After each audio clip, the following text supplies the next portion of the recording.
के बा लेकिन का कहता नहीं हो। अरे बाबा साहब आई गए, अरे बाबा साहब आई गए, अरे हमारे नगरिया में बाबा साहब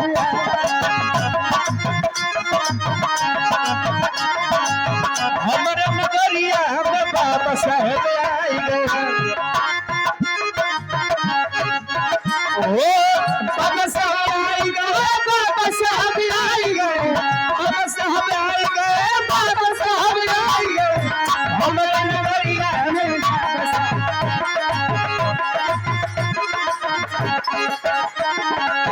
देखिए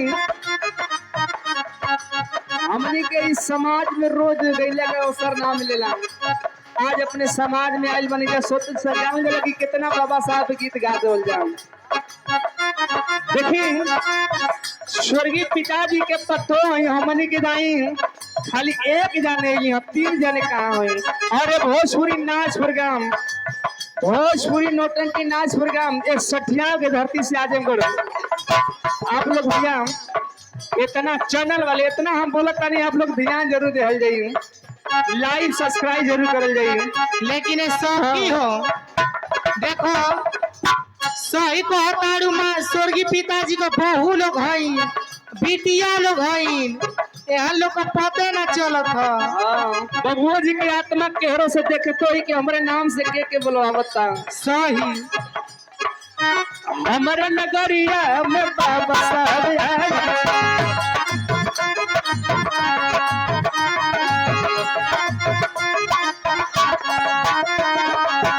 जौन नगरिया में पनियो न रहले हो, पनियो न रहले, ओ जवन नगरिया में पनियो न रहले हो, पनियो न रहले। जौन नगरिया में पनियो न रहले हो, पनियो न रहले, जवन नगरिया में पनियो न रहले हो, पनियो न रहले। ओहिरे नगरिया में पुआना खनाई गए, ओहिरे नगरिया में पुआना खनाई गए, हमारे नगरिया में बाबा साहब आए गए।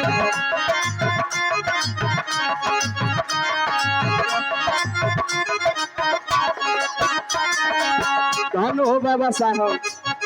आज ही बाबा साहब के देन बाकी समाज में हमने के बोलत बतिया होता नहीं जा हक हिस्सेदार के मालिक बने जाओ। सखी कहता नहीं कि जौना नगरिया मार साहब, मुस्कान जी कहता नहीं कि जौना नगरिया में पनियो न रहले वही नगरिया में खुआना खोदा गई। बाबा साहब के देन हो।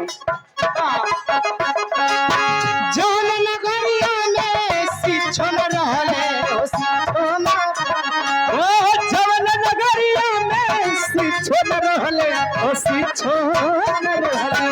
जौन नगरिया में शिक्षो न रहले हो, शिक्षो न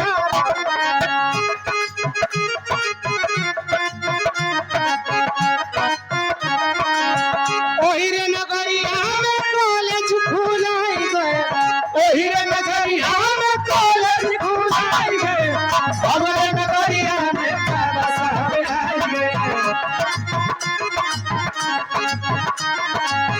हमारे नगरिया में बाबा साहब आए गए। ओ बाबा साहब आई गए, बाबा साहब आई गए, बाबा साहब आई गए, बाबा साहब आई गए। हमारे नगरिया में